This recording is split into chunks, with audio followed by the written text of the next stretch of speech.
क्या सच में तुम लोग मुझे भी अपने साथ लेकर चल रहे हो? तो और क्या, हम लोग आपके बिना कहीं जा सकते हैं भला? चलिए ना मम्मी जी, अब फटाफट से तैयार हो जाइए आप। कामना झट से तैयार होकर श्लोक और नंदिनी के साथ चल देती है।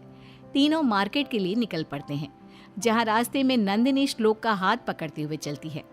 अपने बेटे और बहू को इस तरह साथ चलता देख कामना उन्हें टोकती है। अरे हाथों में हाथ डालकर क्यों चल रहे हो तुम दोनों? ये तुम दोनों का बेडरूम नहीं, हमारी गली है, मोहल्ला है, जहां लोग एक चीज देखते हैं और चार बातें बोलते हैं। अब भी ना मम्मी, नंदिनी मेरी बीवी है, अब उसका हाथ नहीं पकड़ूंगा तो फिर किसका पकड़ूंगा? और फिर लोगों के बारे में सोचना ही क्यों है? हाँ हाँ, अब मेरी बात कहाँ मानोगे तुम? बीवी जो आ गई है तुम्हारी। नहीं माँ जी, आप गलत समझ रहे हो। अरे रहने दे बेटा, जिस उम्र में तुम लोग हो ना, उस उम्र से मैं भी निकल चुकी हूँ, लेकिन मैंने तो कभी कोई ऐसी हरकत नहीं की। कामना की बातों से दोनों का दिल दुख जाता है और पूरे रास्ते वो दोनों एक दूसरे से दूरी बनाकर चलते हैं। अगले दिन, नंदिनी खाना बना के नहीं, बहुत भूख लग रही है। वैसे भी लाई 2 मिनट में। अरे जल्दी कर बहू, मेरे बेटे को ऑफिस के लिए लेट भी हो रहा है। कामना आगे कुछ बोलती इससे पहले ही नंदिनी सभी के लिए खाना ले आती है। सॉरी, आज तुम्हें ऑफिस के लिए देर हो गई। वो क्या है ना, मैं आज तुम्हारी पसंद की पाव भाजी बना रही थी। आज से पहले मैंने कभी बनाई नहीं ना, इसलिए थोड़ा टाइम लग गया। एक पाव भाजी बनाने में तूने इतने घंटे लगा दिए। अरे मुझसे बोल दिया होता, मैं बना देती अपने बच्चे के लिए पाव भाजी। वैसे भी ना श्लोक को सिर्फ मेरे हाथ की पाव भाजी ही पसंद है, किसी और की पाव भाजी की तरफ तो वो देखता तक नहीं। कामना की इन बातों से एक बार फिर नंदिनी निराश हो जाती है।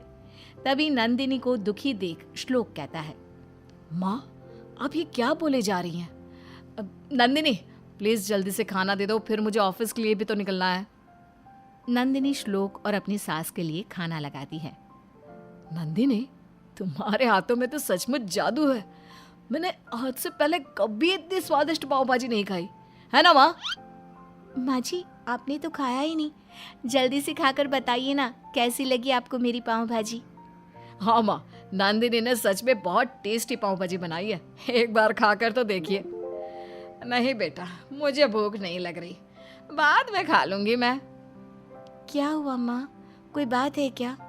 आप कुछ नाराज सी लग रही हैं। नहीं बहू, ऐसी कोई बात नहीं है। तो जाकर श्लोक के ऑफिस का टिफिन पैक कर दे, मैं जरा अपने कमरे में जाकर आराम करती हूँ। नंदिनी को अपनी सास की बातों में हल्का सा रूठापन नजर आता है, लेकिन वो अपनी सास में आए इस बदलाव का कारण नहीं समझ पाती। इसी तरह कुछ दिन बीत जाते हैं। अब कामना को अपने बेटे के मुंह से नंदिनी की तारीफ सुनना जरा भी अच्छा नहीं लगता। एक दिन, अरे कामना बहन कैसी हो? आज तो बड़े दिनों बाद दिखी। अब क्या बताऊं तुम्हें, आजकल तो कहीं जाने का मन ही नहीं करता, सारा दिन बस बिस्तर पर ही आराम करती रहती हूँ। सच में बहन, तुम्हारा तो भाग्य चमक गया नंदिनी जैसी बहू पाकर। और एक मेरी बहू को देख लो, बिस्तर तो छोड़ो, सोफे पर भी चैन से नहीं बैठने देती। कामना और शालिनी बात कर रहे होते हैं, तभी उधर नंदिनी भी आ जाती है। वो पीछे खड़ी होकर उनकी बातें सुनने लगती है। हाँ, इस मामले में तो मेरी बहू बहुत अच्छी है, पर क्या? कोई बात है क्या? और तू इतनी दुखी क्यों लग रही है? अरे नहीं नहीं, बस ऐसे ही, कोई खास बात नहीं है। अब बता भी दे कामना, क्या पता मैं तेरी कोई मदद कर सकूं। तुम्हें पता है, जब से नंदिनी मेरे घर में आई है ना, तब से श्लोक पहले जैसा नहीं रहा। अब वो बहुत बदल चुका है, और तो और अब उसे मेरे हाथ का खाना भी पसंद नहीं। दिन रात जब देखो बस अपनी बीवी के गुणगान करता रहता है। तू इस बात से परेशान है? तेरा लड़का तो तब भी ठीक है, जरा मेरे घर आकर देखियो किसी दिन, बीवी के पैर दबाता नजर आएगा तुझे मेरा बेटा। कामना आगे कुछ नहीं कहती, वो चुपचाप अपने घर लौट जाती है। वहीं उनके पीछे खड़ी नंदिनी अपने सास के दिल की बातें जानकर अचंभे में पड़ जाती है। उसे अपने कानों सुनी बातों पर यकीन नहीं होता। वो सोचने लगती है कि आखिर वो ऐसा क्या करे जिससे उसकी सास की शिकायतें दूर हो सके। नंदिनी, कहाँ हो तुम? देखो, मैं तुम्हारे लिए गिफ्ट लेकर आया हूँ। क्या है इसमें? तुम खोल कर खुद ही देख लो। नंदिनी गिफ्ट खोलकर देखती है। वाह, ये तो बहुत सुंदर नेकलेस है। मैं जानता था तुम्हें ये नेकलेस जरूर पसंद आएगा। अचानक से नंदिनी की नजर दूर खड़ी अपनी सास पर जाती है। उसे अपनी सास की कही बातें याद आ जाती है। श्लोक, ये तुम मम्मी जी को दे दो प्लीज। मैं क्या करूंगी इसका? तुम तो जानती ही हो मुझे इन सब का कुछ खास शौक भी नहीं है। तुम ऐसे क्यों बोल रही हो नंदिनी? क्या तुम्हें ये हार पसंद नहीं आया? हार ठीक है, पर कुछ खास भी नहीं है। मुझे ये ज्यादा पसंद नहीं आया। आप एक काम कीजिए ना, ये हार आप मम्मी जी को दे दीजिए। श्लोक गुस्से में अपना पैर पटकता हुआ वहां से चला जाता है। कुछ ही देर बाद नंदिनी सभी को खाने के लिए आवाज देती है। नंदिनी सभी की थालियों में खाना परोसती है। नंदिनी, ये आज कैसा खाना बनाया है तुमने? इसमें तो जरा भी स्वाद नहीं है। हाँ बहू, इसमें तो नमक मिर्च मसाले कुछ भी नहीं है। शायद मैं भूल गई होंगी मम्मी जी, मुझे माफ कर दीजिए। लगता है तुम खाना बनाना भूल चुकी हो नंदिनी। माँ, क्या आप दूसरा खाना बना देंगी? बहुत समय हो गया है, आपके हाथ का कुछ खाया भी नहीं है। कामना झट से रसोई में जाकर खाना बनाने लगती है। आधे घंटे बाद कामना सभी के लिए खाना बनाकर ले आती है, जिसे वो सबसे पहले श्लोक को देती है।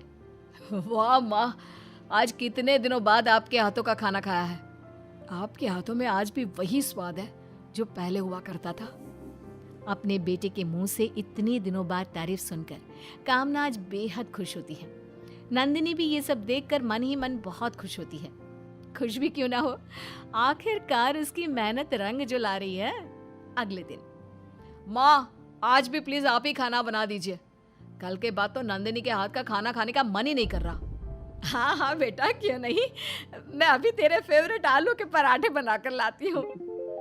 कामना अब खुश रहने लगी थी, और खुश भी क्यों ना हो, अब उसे उसका पहले वाला बेटा जो मिल गया था।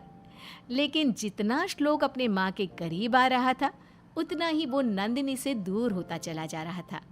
कामना को भी अब उन दोनों के बीच की ये दूरी खलने लगी थी। एक दिन, नंदिनी बेटा, जरा श्लोक के लिए चाय बना कर ले आ। नंदिनी चाय बनाने के लिए रसोई की तरफ जाती है, जहाँ कामना भी उसके पीछे पीछे चल देती है। जहाँ वो देखती है कि नंदिनी श्लोक की चाय में जानबूझकर चीनी की जगह नमक डाल रही थी। अरे ये क्या कर रही है नंदिनी? तुमने श्लोक की चाय में नमक क्यों मिलाया?